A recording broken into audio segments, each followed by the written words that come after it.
All right, ladies and gentlemen, so here we are, day 5 of the Derek Chauvin trial, and as we said, we're going to keep you guys posted, man, because that's what we do. So you're going to want to stay tuned to the very end because we're going to discuss something big that happened. So the biggest thing that happened on day 5 was the medical examiner that was brought on the scene to examine George Floyd testified on this day. His name is Dr. Langenfeld. He's the medical examiner for the state, and he was the one, of course, who pronounced George Floyd dead later at the hospital, and the first one on scene to actually examine his body after this tragic incident happened. So they brought him on, and there was a few things that he said, a few points that we saw the prosecution hit at, and then at the end, you're going to want to stay tuned because the defense actually cross-examines him with his statements. So we see what angle they take with it. So we just have a few clips. We're going to run a few clips. We're going to talk about the clips, and get you guys all caught up. They say to you, for purposes of caring or giving treatment to Mr. Floyd, that they felt he had suffered a drug overdose. Not in the information they gave, no. Did they tell you in the information they gave that they felt that Mr. Floyd had had a heart attack? No.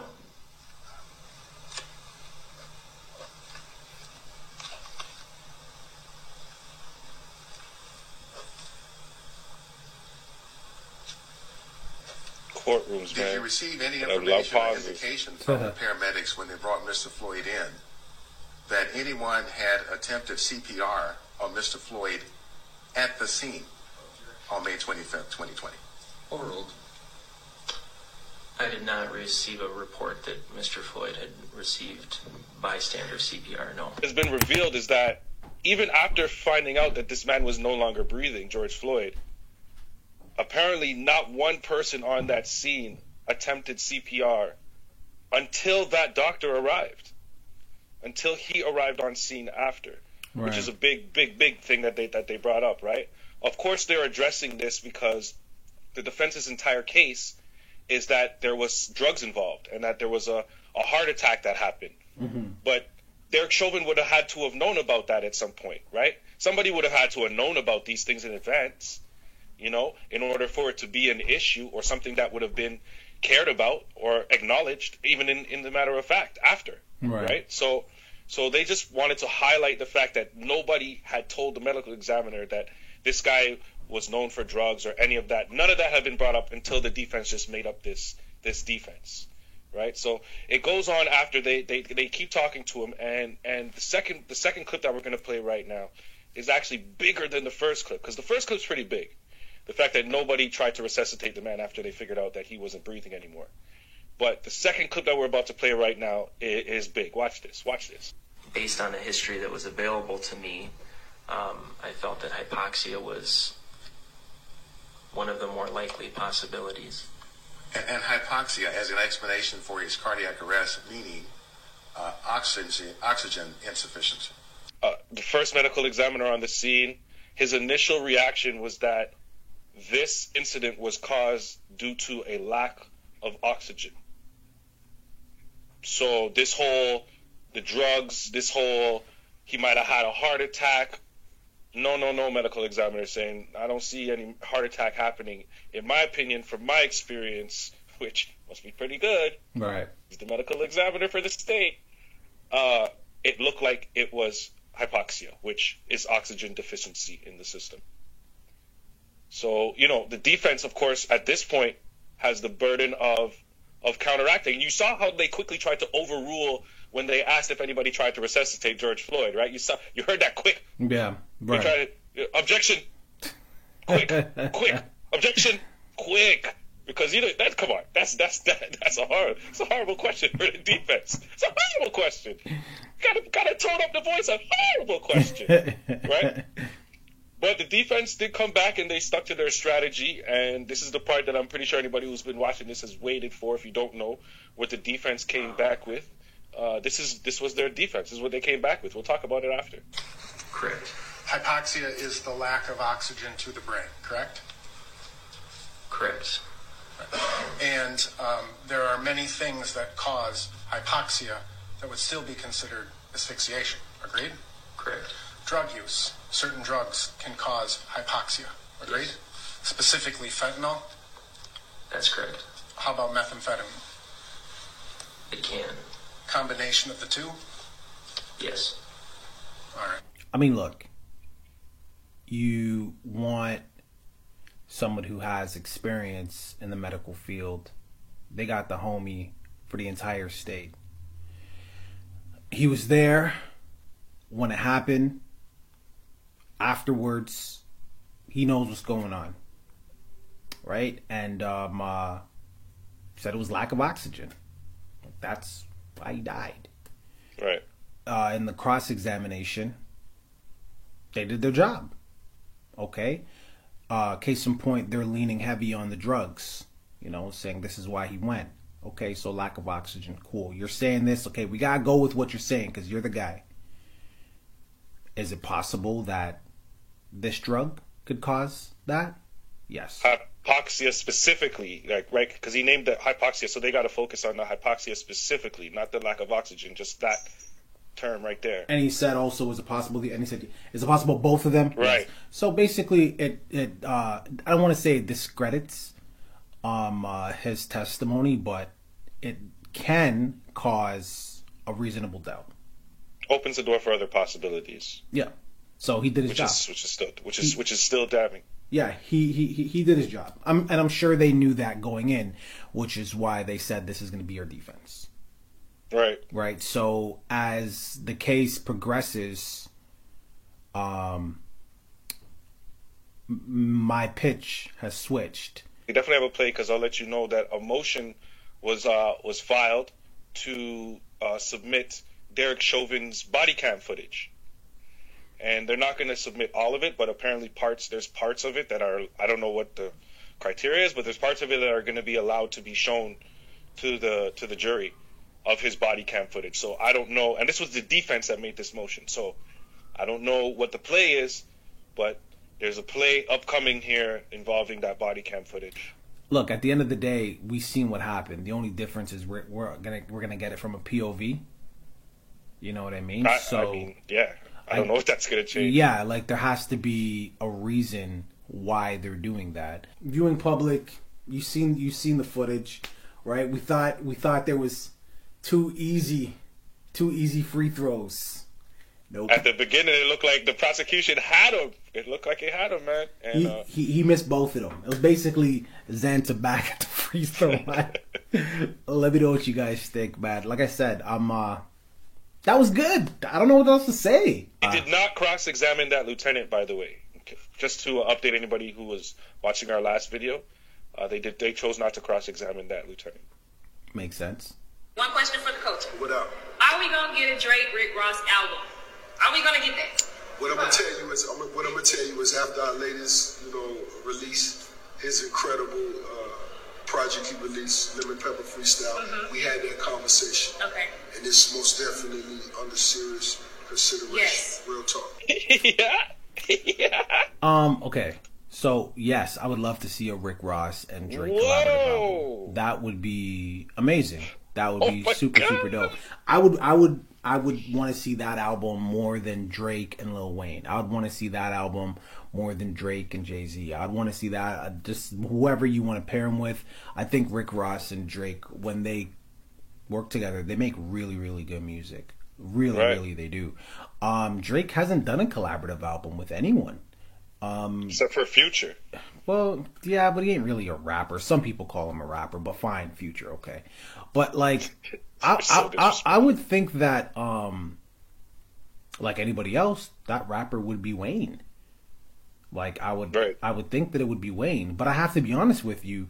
Again, Drake and Ross would make a better album than Lil Wayne and Drake. I think Lil Wayne and Drake would have made a great album back in 2012.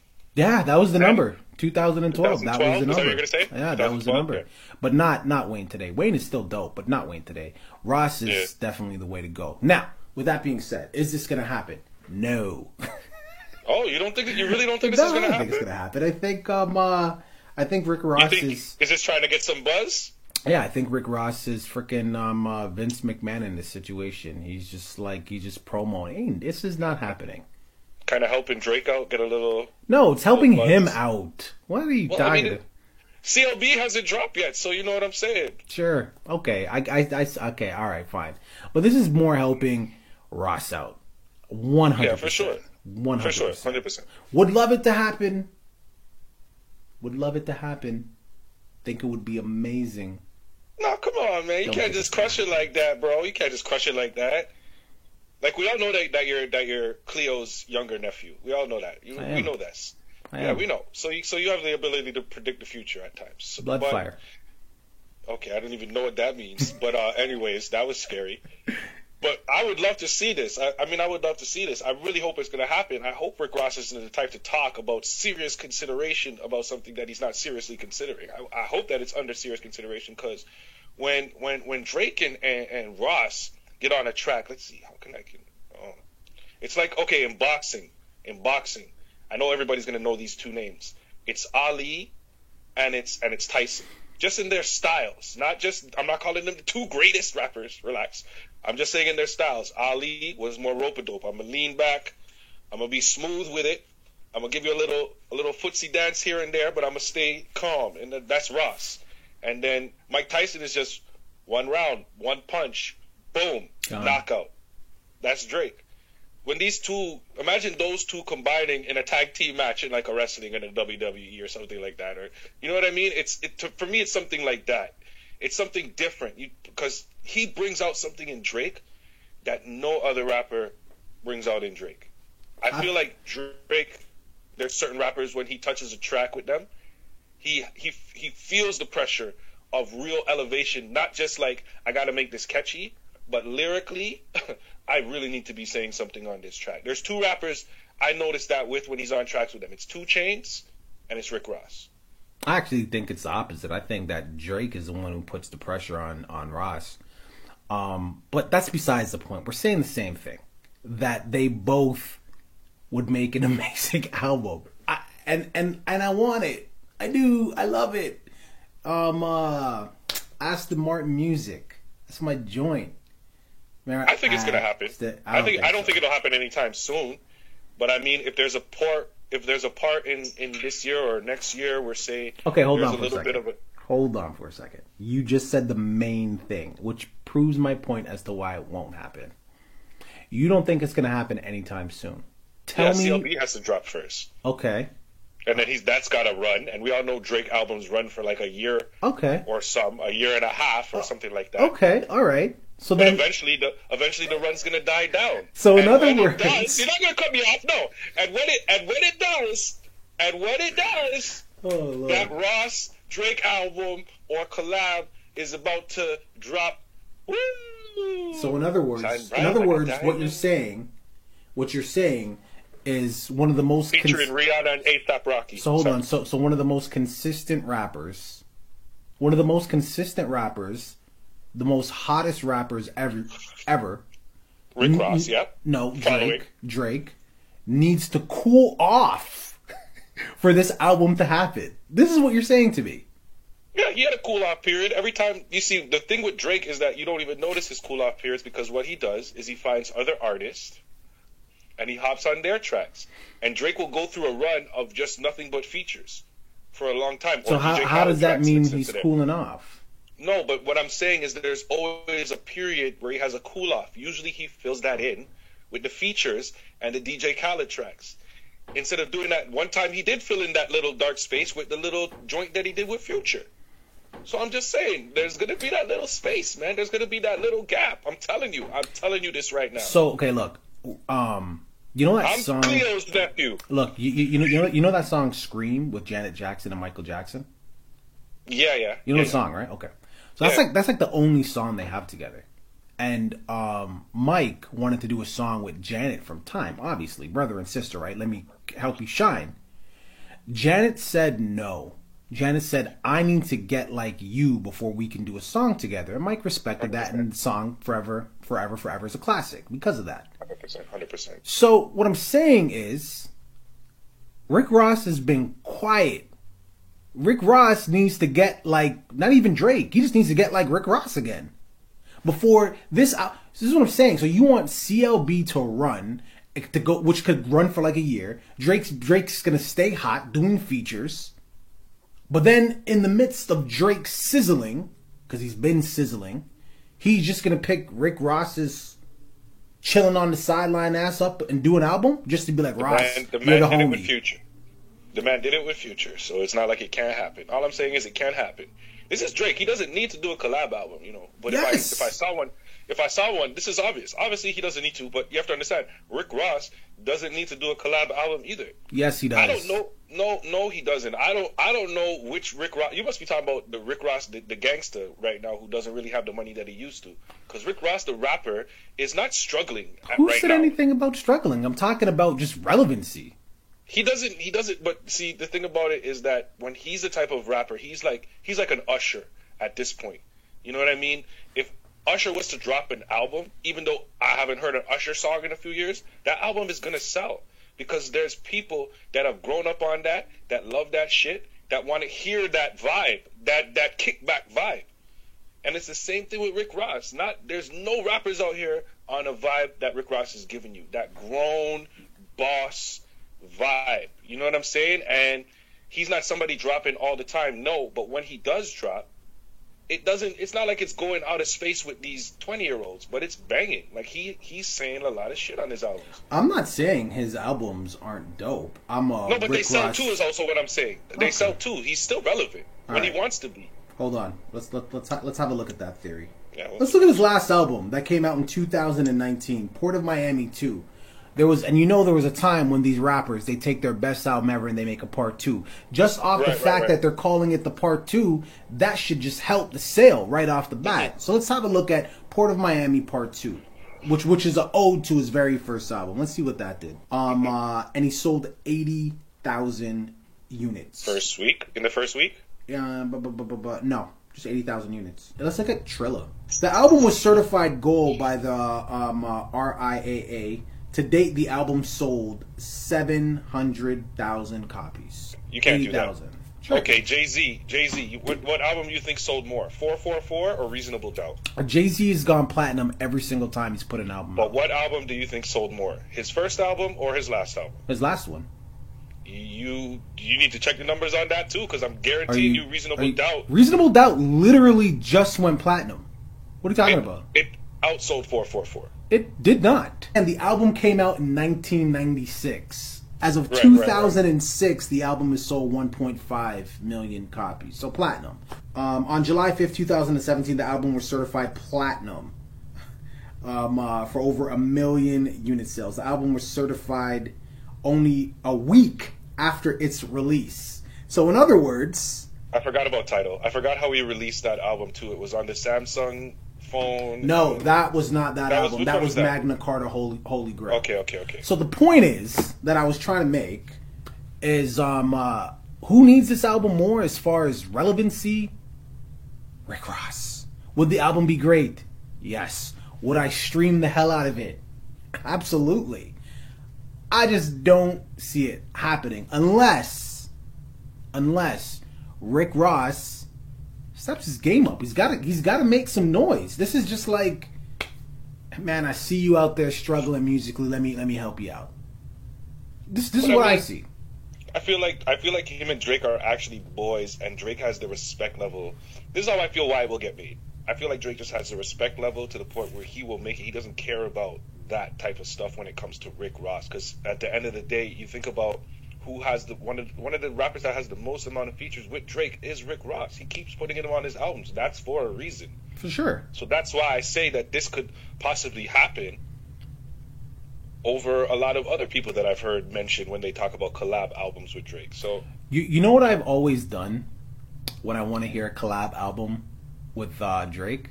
So, like, for instance, Jay-Z and him have a lot of songs. I just make a playlist with all Jay-Z and Drake songs, and I call that the album. And you pretend. And I just pretend it's the album. Look, man, y'all should do the same thing.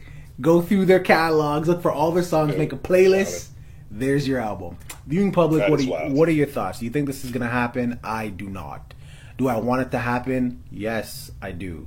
Does the industry need this right now? Fuck yeah, it needs it right now. Does Drake need it right now? Nope.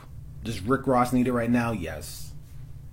What do you say? His house is Wakanda, so, you know. Oh my god. No one's talking about his buddy. Leave it in the comments. Don't forget to like or subscribe. Wakanda Zamunda. My bad. There was a lady in Kansas. Her name is Arnthea Willis, and she is 58. And what she did was she decided that she was going to call her daughter and let her daughter know that she had been shot. Now, yeah, her daughter, of course, naturally, called 911 in panic, let them know, my mom has been shot, she's at the house, blah, blah, blah, blah. So police were dispatched, fire trucks, ambulance, the whole 9 yards. 15 to 20 cops showed up on scene. Sounds about right. In Kansas, of course. There must have been a low crime rate that day or nothing going on. 15 to 20 showed up. Or they just knew she was white, but continue. Arnthea. But they showed up to her house, knocked on the door, didn't hear anything. So they actually broke into the house and found that nobody was there. So now there's a big panic. So they end up getting in touch with Arnthea. Arnthea was comfortably sitting in the suburbs of Kansas at a friend's house. And she informed them that this was an April Fool's joke. April Fools, honey! I've been shot and I'm possibly dying. Now, the reason I wanted to talk about this is because there's something that I've been noticing that's been going on, and it's something that's super popular on YouTube now, because YouTube only had a few categories before. They added this category and it's big. It's the prank category on YouTube. We love to watch them. We love to see people get pranked up and all type of dumb things. Some are real, some are fake. We know the things. But the point that I want to get at is I feel like the pranks are getting too far now. This is an example of us not understanding the seriousness of life and feeling like we can justify actions by just saying, it's a prank.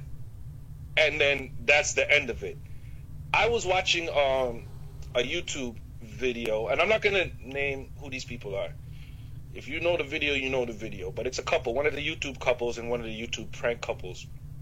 And this guy actually had to take this video down because it was a prank abuse video. That's right. In this video, this guy decided that he was going to become an abusive boyfriend to his girlfriend and make her believe that he had been this way the whole time. And of course, throughout this prank, he had to do some actions that led her to believe that this was true. And he went through this long thing, and the video is about 15 minutes long. And at the end of it, while she's there crying her eyes out, terrified, he goes, "It's a prank!" It's a prank! And then the background music changes to some jazzy, upbeat music. It's a prank! And she's there bawling her eyes out. And this video, this guy, this couple, their page has hundreds of thousands of followers. This is not a small YouTube page. So when I see something like that, I start questioning how far is prank culture going to go, and has prank culture gone too far? No. It's a joke. I don't know what to say. Basically, if somebody gets hurt, the people doing the prank, you got to take the responsibility for that. So if you are going to do a prank, whatever kind of prank it is, you own whatever happens. So whatever happens, whether somebody gets hurt, police get involved, you get charged, whatever, that's all you. But it's a prank. It is a joke. See that joke? See the joke that the mom made with "I got shot"? Yeah. I did the same thing to my wife. I did the exact same thing. But the only reason... You said you got shot? Yeah. The only reason why I did it, because she never answers her phone. So, like, when I call her, I'm like, what if it's an emergency? So one day I called her, and I'm like, oh my gosh, I did the whole acting thing. And she freaked out. I'm like, answer your phone. You understand what I'm saying? But no, I don't... Like I said, man, I'm here for entertainment. You know, if it's funny, it's funny. But my sense of humor is a bit different. You know what I'm saying? So, right. Clearly. Yeah, my sense of humor. Because I completely disagree. I completely disagree with that. You can't play with certain things, man. I feel like there is a limit as to how far a prank can go. Because let's think about it. The prank, you have to plan it. You have to sit there and plan and organize it. These are not things that are just done spur of the moment. Yeah. So while you're sitting there thinking about how you're going to organize this, you have a lot of time to think about maybe this might be going too far. And I think about people that got famous, like, what's that guy's name? Bunks? I think his name was Bunks. I think he changed his name to like his actual government name. But this was one of those guys who would go around and like snatch somebody's wallet and then run away, or go into a store and snatch something and then run away. I think one time he got a haircut and then he would run away and like, you're right, that shit is entertaining to watch. But you have to understand, we are grown people watching that shit. There's little kids watching that shit, man. And they have already been influenced. We've talked about the multiple TikTok challenges and all that stuff where people have succumbed to either injury or death, or they glued their hair to their head, or whatever the hell they felt like doing that time. It's creating a dangerous place for not us, for younger people watching this shit who don't have the common sense to realize that this shit is sometimes it's fake, and sometimes they don't even know it's fake. For one point, but then on top of it, when it is real and these people are getting away with it and becoming famous off of it and making money from it, it's breeding a culture of people who are going to say, listen, I'm going to do this too. And naturally, with evolution, things are going to get worse and worse and worse, because people are going to have to keep coming up with new ideas, more shocking. At this point, you can't April Fool somebody simply like how we did when we were younger, like a simple prank, like putting saran wrap on a toilet on the toilet or something like that. You know what I mean? You can't do that. It's not shocking enough. I've never done that. I've never done that corny shit, even when I was young. It's corny. It's corny as fuck. But I'm just trying to get something simple. You know what I mean? I did it a few times. It's hilarious. Especially when you're dating somebody and you're sitting in your room and you hear that. But you see, coming from the bathroom. But you see, it's hilarious, and that is the point. Hilarious. But that is the point of a prank. Right. But the point of the prank is laughter and humor, not injury, death, theft, possible attempted murder, abuse, and all of these things. Here's what I'm saying: you gotta laughter. You gotta take what you do. If anything negative comes from that, you gotta take that, because you're the one who's doing the prank. You understand what I'm saying? So, does it influence people to do it too? Probably, if it's funny and they're like, hey, that is funny, I would want to try that too. Then they got to deal with the repercussions if something negative comes from that. You know what I'm saying? Like, again, like, my humor's different. Like that video you just talked about with the guy saying, I want to go look for that video now. You're going to have to tell me that afterwards. My humor's different. Think about the guy that went on the plane earlier in COVID and pretended like he had COVID on the flight. They had to turn the whole flight around and come back, and all those people couldn't get to their destination. Yeah, it's a prank. I don't find that funny. But Chris, it's a prank. Yeah, but see, the difference with that is you're inconveniencing a group of people on an airplane. That's not funny. Going into I don't know, a convenience store, a grocery store, yanking something out of something. It's one person. You know, it's not inconvenient for anybody. And also, like, they're right in front of the aisle. They could just grab another one. It's stupid. Oh. But, my thoughts, what are yours? Apparently my humor's warped, and I guess it is. I own it. Viewing public, you do. Let me know the craziest prank that you've pulled on your friends or significant other or otherwise. Let me know. I'm now curious. Can you top the I just been shot prank phone call? Because I've done it, and it was hilarious. She was pissed. She was really, really upset. Leave it in the comments. Don't forget to like and subscribe. Adeuses. Wanna wake me up? Wanna wake me up? Wanna wake me up? Wanna wake me up? I go silent and say ha ha ha ha ha.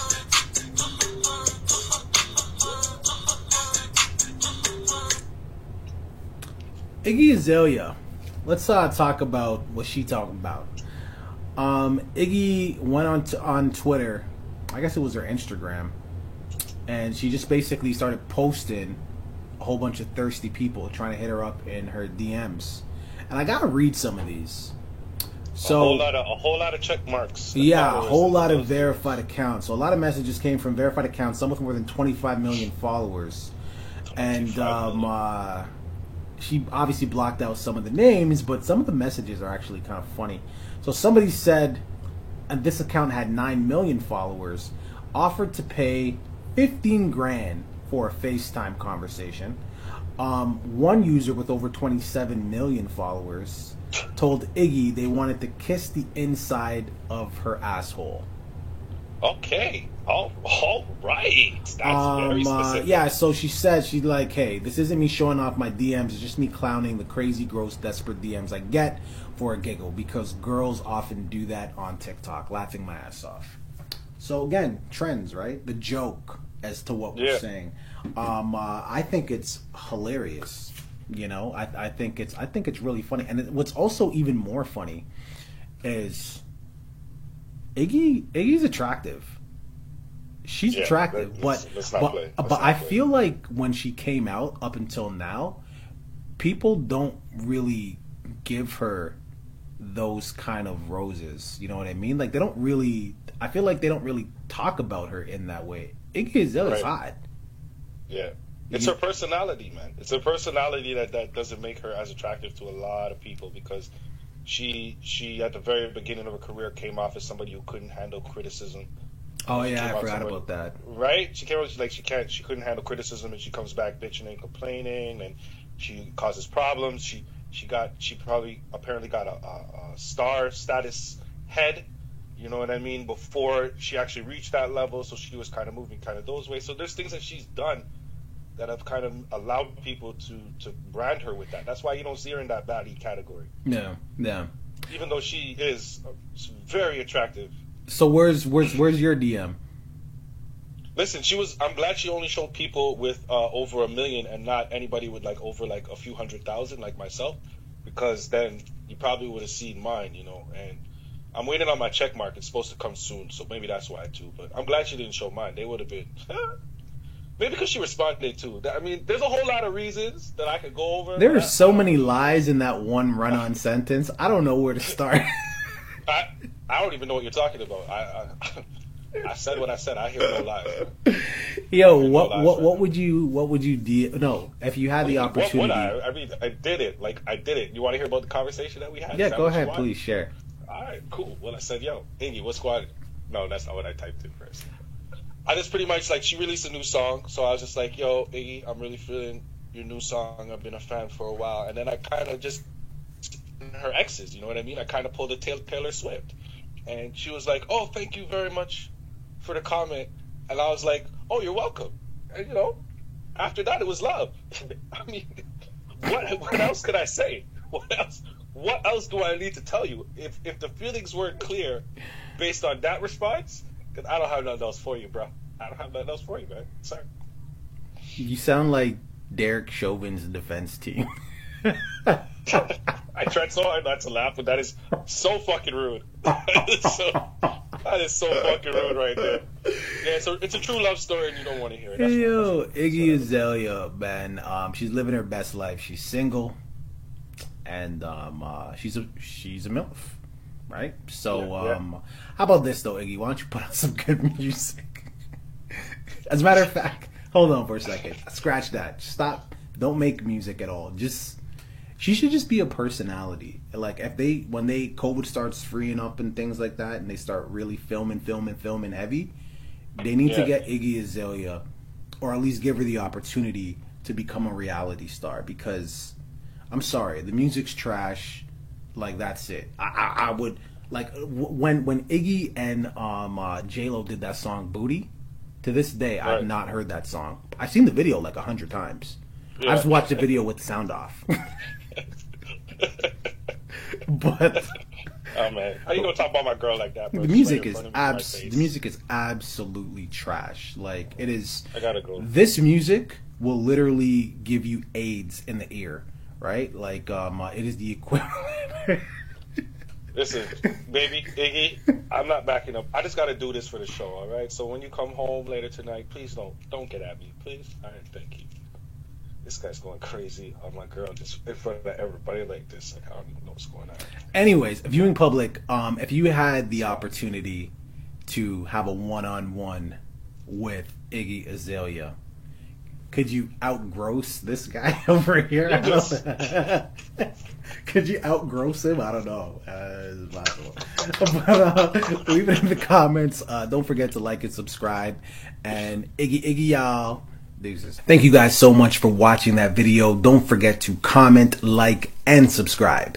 Yo, Chris, we got to 200 subscribers, man. Finally. You know what I'm saying? But we don't want to stop there. We have a new goal. The new goal is 500 subscribers. So what I need you to do, I need you to like these videos over here. I need you to subscribe right here, man. Two guys doing the podcast, man.